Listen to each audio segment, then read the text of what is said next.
Magandang buhay po sa ating lahat mga kaibigan, lalong-lalo na sa mga kaibigan natin dyan na sumusuporta sa ating channel. Dito na naman po tayo sa ating panibagong video. Nakatapos na po tayong magkesame. Nakabitan na po natin lahat.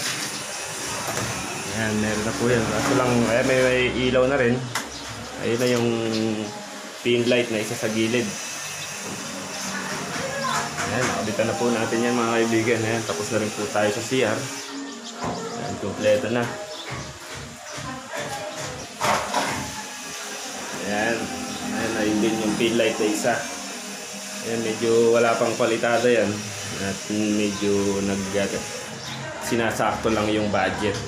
Ang mga natitira dito sa ginagawa natin. Ito nga pala yung loob ng kanyang kwarto. Ito nga pala yung kabahayan. Ito ngayon, nagkakabit na kami ng pintuan. Ayan, naikabit ko na yan. Naikabit na rin natin yung doorknob niya. Ayan, okay na. Lapat na lapat siya mga kaibigan. Ayan, ito naman yung isa.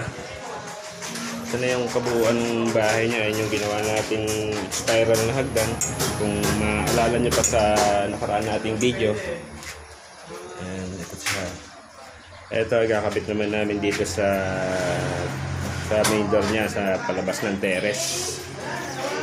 Ayan yung aking kasangga. Ayan, medyo pinipilitin pa yung kinabit niyang doorknob kung alright. Pinagkabit ko siya ng isang doorknob, kayang-kaya naman. Ayan.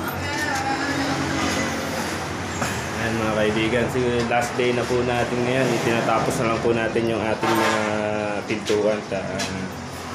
Ewan natin kung saan pa tayo susunod na project mga kaibigan. Basta subscribe nyo lang at i-hit the bell para update po kayo sa ating mga ginagawang kalokohan, video pala at trabaho. Ito pala mga kaibigan. At maraming salamat nga rin po pala at naka 1,000 subscriber na rin po tayo. Maraming salamat po sa mga sumuporta po sa ating channel dyan at unti-unti na pong lumalaki po yung ating channel. Salamat po sa inyo guys.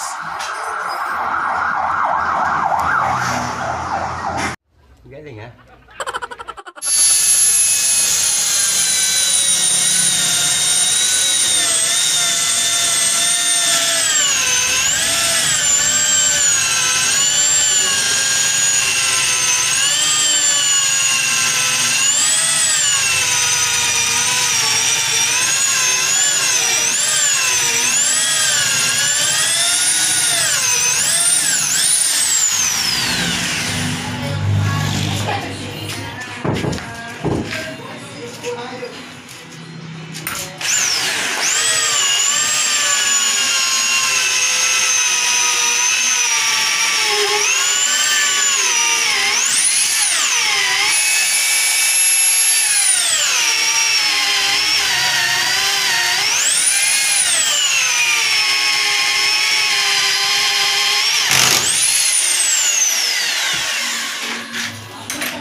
Okay.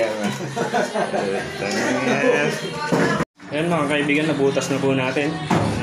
Kung napansin nyo po kanina, inuna natin dito sa may kabila. Tapos dito biniling natin kasi hindi po kakasya yung ating pangbutas, hindi po niya kayang isagad na diretso. Kaya obligado po baliktaran. Basta po importante magtatapat po yung butas. Kung magkakabit po kayo ng doorknob, ito po ang uunahin nyo. Sa mga master dyan, shoutout po dyan. Sa mga hindi po nakakaalam na ito po ang una nyong ikakabit bago yung doorknob.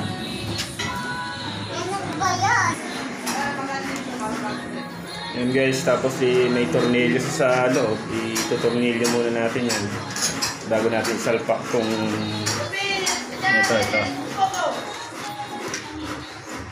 Tapos ito muna siya.